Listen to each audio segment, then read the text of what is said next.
But there are other companies, and Tesla is a good example. It has designed its own AI chip. So has Meta Platforms, so has Google. And Tesla pulled its NVIDIA chip out of its cars and put in its own, which is more of a special purpose AI chip as opposed to a more generalized AI chip. Well, Tesla stock's being as erratic as ever. I guess you can't keep a good stock down. As I record this, Tesla stock traded at about a little under 213. Okay, this is the pullback that I expected. Lo and behold, Tesla stock does an extreme reversal. I plan to make a decision about this 215 put by tomorrow, whether I'll just let it wither and die or simply cut my losses. But from the chart, it looks like Tesla may be experiencing new supports. We'll test new resistance later on this week. Looking at the order book, this is exactly where I kind of wanted to abandon the position, around 210 or so. We had gotten close, but apparently not close enough. Now we seem to be building a support right around 215, and that's not very good for my position. We'll approach the first resistance barrier at about 219. Tesla is flirting with that. With all the bullish indicators, Tesla will more than likely blow past that. The next major form of resistance will come in at about 225. With all that being said, the 215 put seemed a bit premature, but what can you say? I thought the reversal would happen a little bit faster. I more than likely will roll this 215 put into a couple of weeks later and then reassess.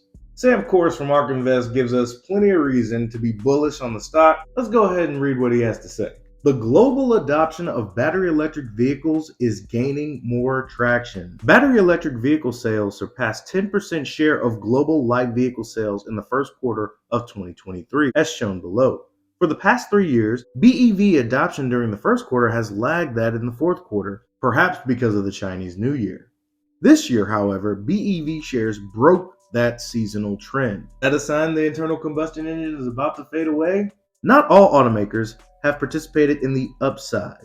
Tesla, BYD, VW, and GAC Motors, for example, accounted for 75% of the year-to-date BEV sales growth on a year-over-year basis through April 2023. Even though they account for only 48% of total sales, while 40% of automakers reported BEV sales declines, macroeconomic headwinds seem to be separating the winners from the losers. A global recession will decimate most companies, with the exception of the big players. And if we're talking about potentially disruptive technologies encroaching on established industries, we'll have a little bit of Darwin in play. Only the strongest will survive. That means you got to be extremely tight with your capital, or even the slightest hiccup could nudge you toward bankruptcy. It's a tightrope everyone is walking. Legacy OEM, startup. The legacy players have a little bit of cash, but guess what? Their cash is coming from what is about to be disrupted. They are even more susceptible to a recession. So as we go back to Q1 of 2019 to Q1 of now, the trend is apparent. Whereas some of the experts would have you believe that it's going to taper off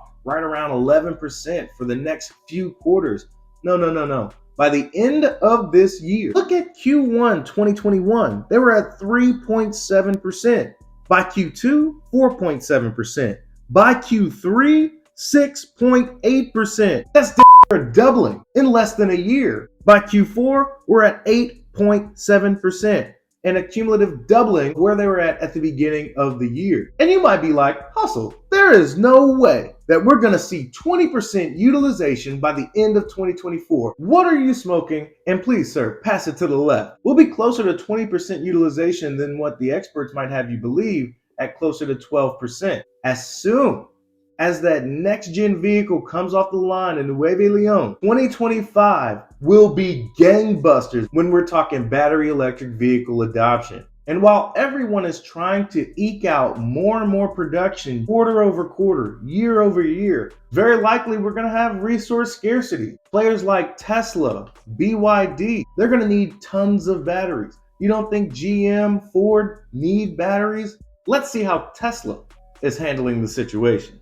Tesla needs more EV batteries. Panasonic is increasing US production. Everyone needs more lithium-ion EV batteries these days, including Tesla. Japanese electronics firm Panasonic will expand production at an electric vehicle battery factory that it jointly operates with Tesla. The Gigafactory in Nevada will increase production by 10% by March 2026. The news adds some detail to Panasonic and Tesla's plans to team up on making EV batteries. Last month, the Japanese company said it planned to build at least 2 new factories to make battery cells for the electric vehicles giant. More automakers, including Tesla, are building greater battery capacity in North America for a few reasons. First, owning battery capacity can reduce costs for building EVs. Well, that's obvious. If you don't have to ship your batteries across the ocean, the cost to produce said vehicle will dramatically decrease. Batteries cost, and car companies don't want to pay existing battery makers a profit margin.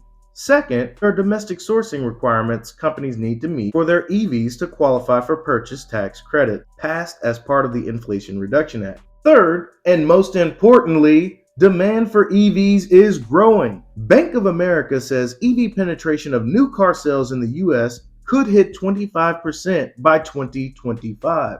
And they're just talking about the U.S. EV penetration of new car sales was about 7.5% in the first quarter. Now look, we saw what global EV sales look like for Q1, and we see that it is on an uptrend. What could be misconstrued as linear growth, but this is where the experts have it wrong. Their understanding of the data is in a linear fashion.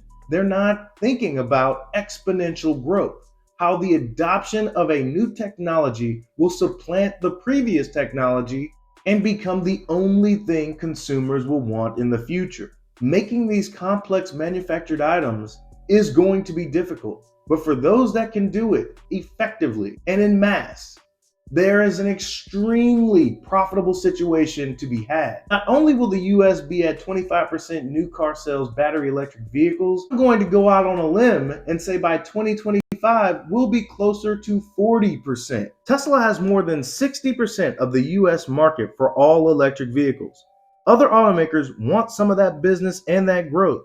General Motors, Ford Motor, and Stellantis, among others, all have company-controlled battery capacity either operating or currently under construction. Now these companies are going to be burning cash on both ends. On one hand, their internal combustion sales are going to plummet off a cliff, Wile E. Coyote style. And then they're going to be burning so much cash trying to figure out how to drive down their costs. If Tesla can do it, why can't we? Oh wait, we haven't been innovating for over a decade. That's why. Tesla was a pioneer in making its own batteries. The Nevada factory was built around 2014 with Panasonic and was designed to produce 35 gigawatt hours of batteries each year. This is enough to make roughly 500,000 EVs.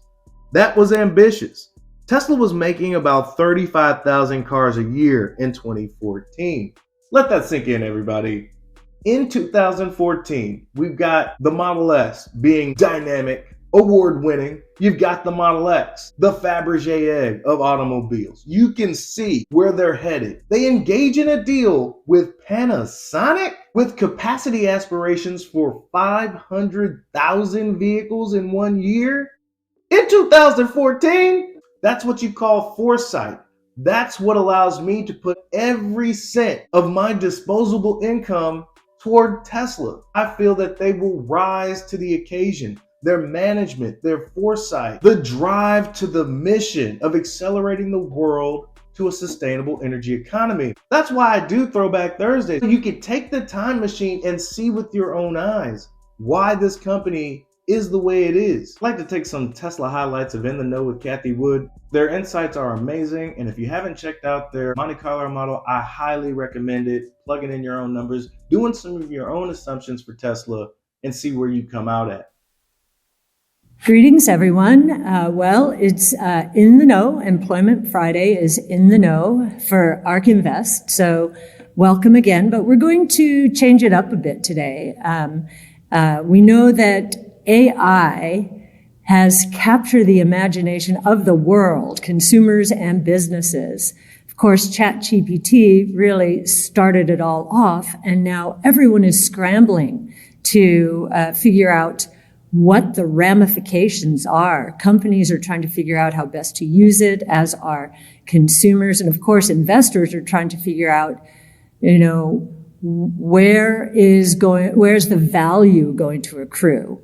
How much commoditization will take place? Well, we have many experts at ARC, but two of our analysts focus on artificial intelligence. And actually, we've got Frank Downing here, who is our Director of Research for the Next Generation Internet, which includes, importantly, artificial intelligence. And Will Summerlin, who's co-lead of our venture capital fund and is focused on AI as well, but from different angles. And so I'd like to start this off by talking about how we've been AI everything and everywhere in terms of our analysis, practically since the beginning of the firm.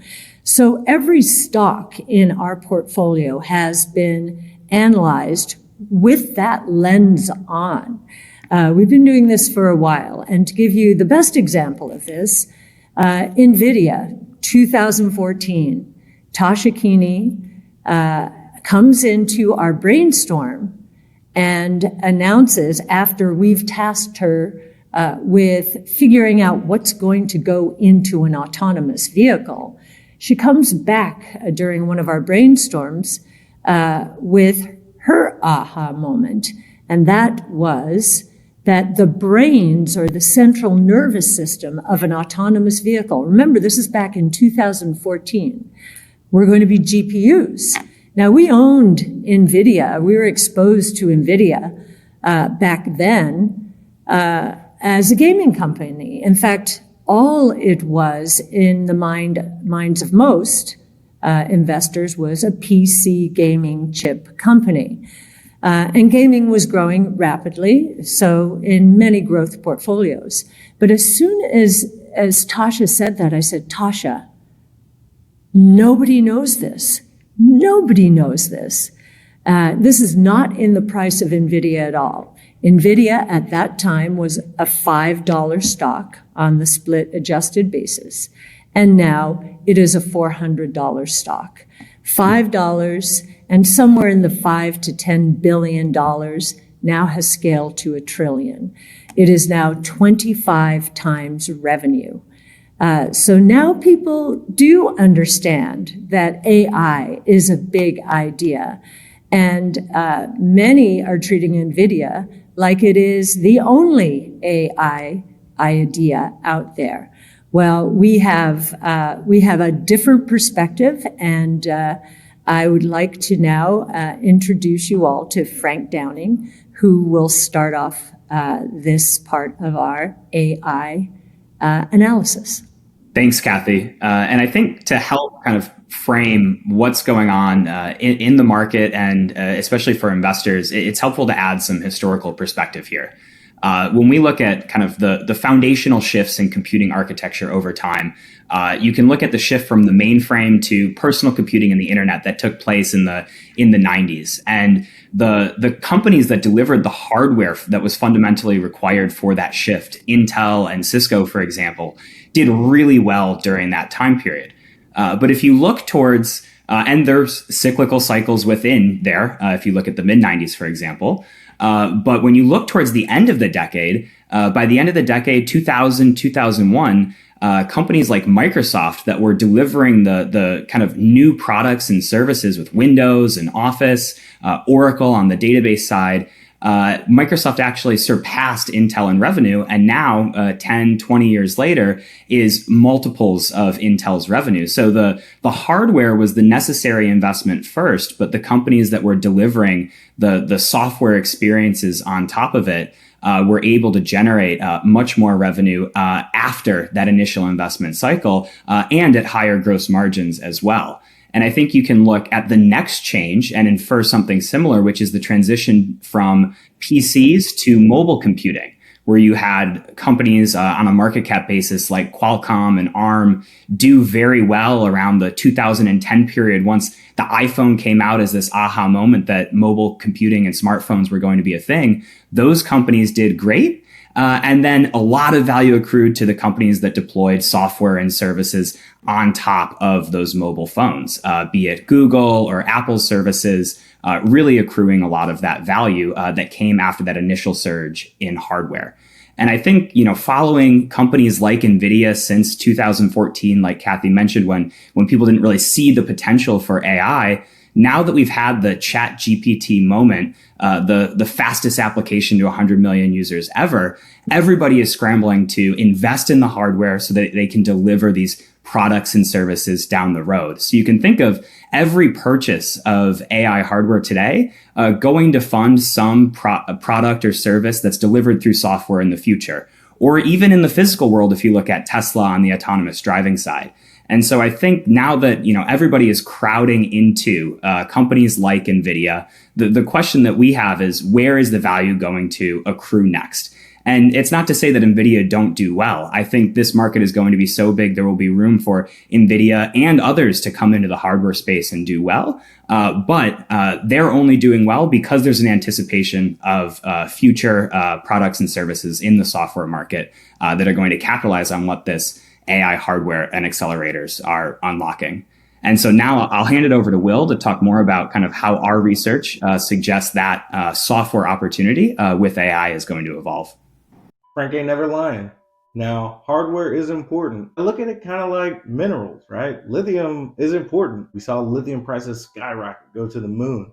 Those companies aren't going to be the ones making the money. It'll be the ones that put that lithium in battery electric vehicles. Those are the ones that are going to make all the money. Talked about ChatGPT, fastest growth of users on the planet. And he also likened it to Tesla's autonomous driving software. They're putting the hardware inside the vehicles so that at a later date, when maturation has occurred, an enormous amount of wealth generation, just an over-the-air software update away. And you think NVIDIA's price move was big? So if we step back for a second and think about knowledge work as a category, human knowledge workers are paid about $32 trillion a year to do things that are increasingly automatable by AI. Imagine writing software code, creating spreadsheets, reviewing legal agreements. And we're already seeing this productivity uplift in software engineering. GitHub recently put out a study showing that software engineers using GitHub Copilot, their AI coding assistant, are twice as productive as software engineers who are not using AI. A company called Replit, which is a startup, recently said that up to 80% of new code on the platform is generated by AI coding assistants. And so that's a 5x productivity uplift. And when we think about software engineers, this is a high-skilled, high-value job category. Software engineers make hundreds of thousands of dollars a year in many cases, and we're already seeing AI more than double their productivity. So we think that's representative of what we're going to see across many job categories, from doctors to lawyers to software engineers. And when we think about the opportunity from an investment standpoint, we think that by 2030, AI could increase the productivity of knowledge workers by more than fourfold. That means AI software specifically would create more than $100 trillion in value through the productivity uplift.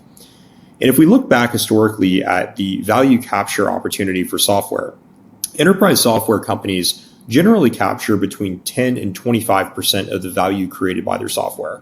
And so if an enterprise software company is able to save a customer $10 million a year, they would be able to capture $1 to $2.5 million in value through revenue.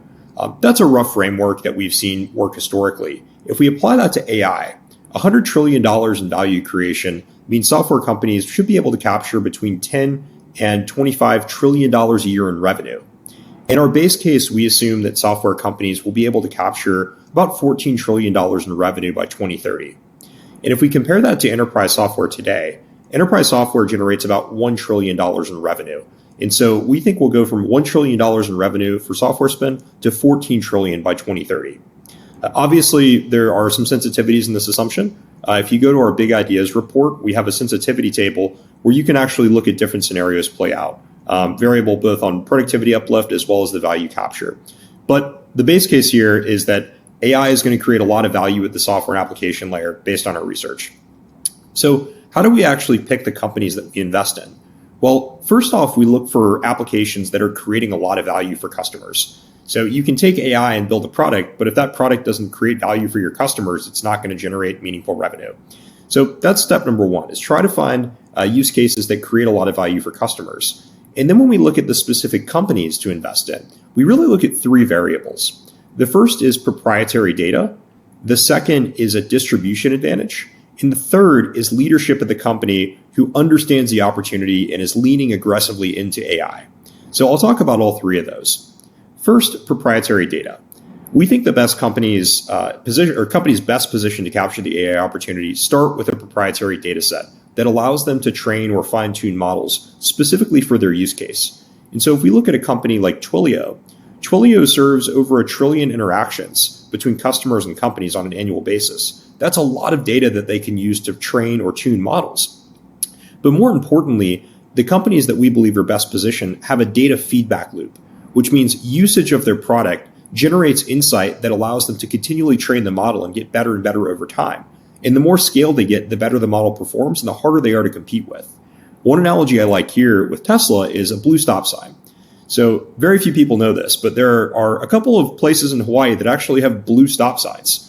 And a human could probably intuit rolling up to the stop sign that it's a stop sign, right? Even though it's not red, it's shaped like a stop sign and it says stop on it. But an AI model that's powering a full self-driving vehicle might not know that. It might roll up and say, well, that's not a stop sign, it's blue, and continue rolling on through. But if the human intervenes and presses the brake, it basically labels that event as a mistake. And the system learns over a couple of instances that blue stop signs are also stop signs. And so then if this were a Tesla, every Tesla in the fleet would then realize that blue stop signs are also stop signs. And that's a data feedback loop that's very powerful and hard to compete with. So that's proprietary data. Second is distribution. We think companies that already own workflows, right? Companies that are already deployed within an enterprise are able to distribute AI features and products more easily than those who are coming in net new as a challenger. And so if we think about a company like Twilio, mention them from a data advantage perspective, they already have most of the Fortune 500 as a customer. And so it's easy for them to go into their customers who are already using Twilio in the contact center, for example, and upgrade their contact center software to include AI features and functionality. And so it's, in our view, an easier sell for a company like Twilio that already is in a company already managing these workflows than it is for a challenger to come in and try to sell them an entirely new contact center solution. The third is leadership. And we really look for leadership that not only understands the opportunity, but is aggressively pursuing the opportunity. And oftentimes what this means is taking everything you know about your company, taking everything you know about your product roadmap, throwing it out and starting over with the context of AI being a new disruptive platform. And one of the things that we've realized is founders are actually better at this than most professional CEOs. So if you look across our portfolio, many of the companies that we invest in are founder-led. And the founders are willing to really see this as a chapter 2, throw out what they knew before and start from scratch. And that's one of the things that we look for that we find compelling. So with that, I'll hand it back to Kathy to talk more broadly about the implications from a productivity standpoint. Tesla hits on all three of those criteria. Proprietary data. The fleet is constantly sending Tesla back data. 2, you'll be able to distribute this technology once it's matured to every Tesla vehicle on the planet. Not only will this be hyper beneficial for all their customers, new revenue streams will be generated from Tesla's robotaxi. If you're able to solve artificial general intelligence in the form of autonomous vehicles, the potential upside has a very high ceiling. And when you're talking about CEOs that are all in on artificial intelligence, Elon couldn't be pushing it any harder, especially when you're talking about the automobile industry. Sure, and before I go into that, I'd like to just leverage off of something that both Frank and Will were talking about. Competition in hardware and who are some of the other players. They're somewhat surprising, actually. Sure, there are the AMDs of the world, and of course, Taiwan Semi is going to accommodate all of these players. But there are other companies, and Tesla is a good example. It has designed its own AI chip. So has Meta Platforms, so has Google. And Tesla pulled its NVIDIA chip out of its cars and put in its own, which is more of a special purpose AI chip as opposed to a more generalized AI chip. So that's on the hardware side. And then on the software side, what's fascinating today is, to see hardware like NVIDIA get a multiple like 25 or 26 times revenues. That's not times earnings, that's times revenues. Whereas many of the software companies in which we have, or to which we have exposure, they are priced Twilio itself is 2 times revenues. And others, and that's an unusual one. That's quite an unusual one. Others, though, are in the single digits as a multiple of revenues. So it sort of flipped the world on its head. Most investors have gotten used to hardware being lower multiple and software being higher multiple. So it's a very interesting time.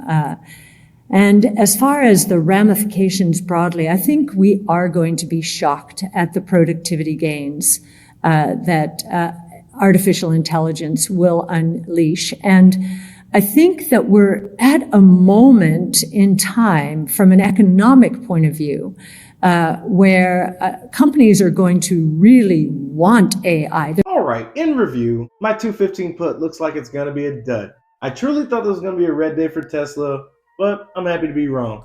The global adoption of battery electric vehicles is growing faster than anyone seems to be able to anticipate. Mark my words, we're in an exponential territory. Most people think we're still in linear growth when it comes to this radical innovation of automobiles.